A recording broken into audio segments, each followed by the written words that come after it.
From the Leacock Center in Williamsburg, welcome to Tribe Athletics TV and Football Media Day. Hello again, everyone. This is Jay Colley with us, the head football coach at William & Mary, Mike London, and nothing but positive things to talk about this week. Coach, got a home game versus Rhode Island on Saturday. It's the Be the Match program, which we'll talk about a little bit later.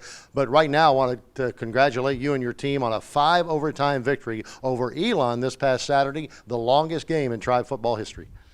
It was a great game. It was a game that we had an opportunity to experience the highs of the highs and the lowest of the lows, but also the new rules in terms of overtime for college football. And what a great finish, an opportunity for our guys to celebrate.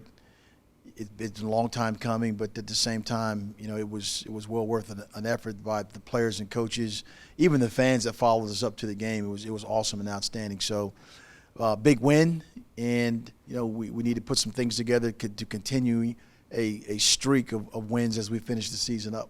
Donovan Lester got 2 touchdowns for you. Owen Wright, over 100 yards on the ground. That tells me that offensive line was playing well. They did a great job. We look at there was over 300-plus yards rushing. At the end of the game, over 500 yards total offense. Probably one of our better games in rushing the ball. But you mentioned the running backs, but your hat has to go off to the offensive linemen, the guys up front that create those holes and move the piles. And so when we have a successful day running the ball, then we have an opportunity to be successful on the scoreboard as well. And I thought offensively we did a good job.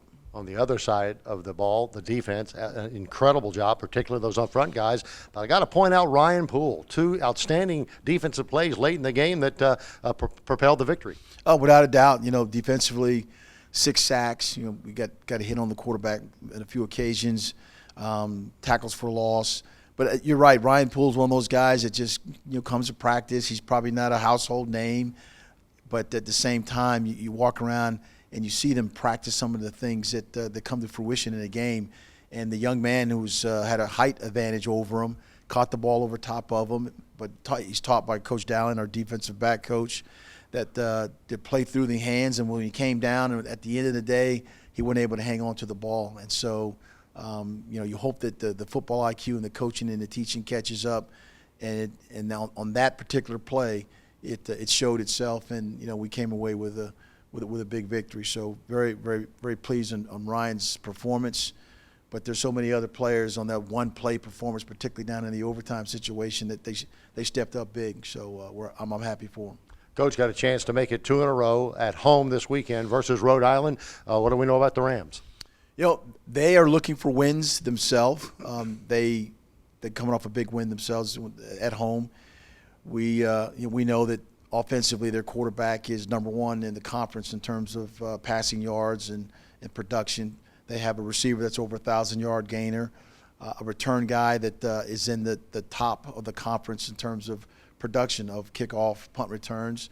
He's number 3, and I believe our Bronson Yoder is number 6 in the conference.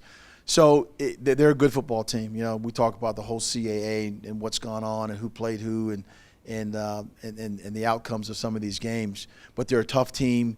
We're going to have to play put another game together where offense, defensively, and special teams wise, we play at our optimum. But we're looking for we want to take the mindset and what happened on this past Saturday to bring it into focus about we got to play with that effort and energy again.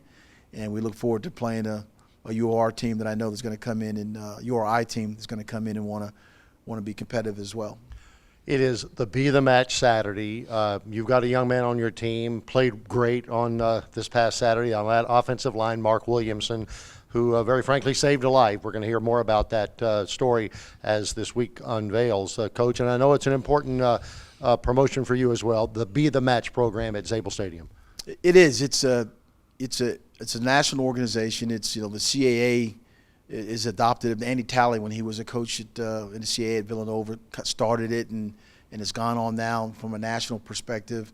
I am a bone marrow donor to my daughter years ago, ended up saving her life. But one of our players, Mark Williamson, was a bone marrow donor to the recipient that's coming to this game that we're going to honor and celebrate this recipient's life right now, his recovery, where he is and where he's at. And so I would encourage people, the whole day you'll have Be the Match opportunities to get more information, to sign up and register, the opportunities to get involved and save a life. But this hits home. There's a game that's going to get played, but there's also a bigger message of people getting involved with situations like Be the Match.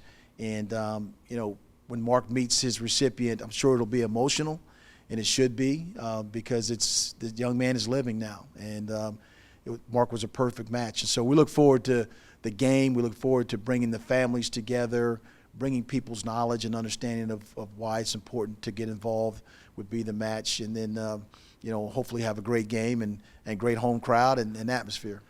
That is a win-win. Well said, Coach. Good luck. Thank you. Appreciate it.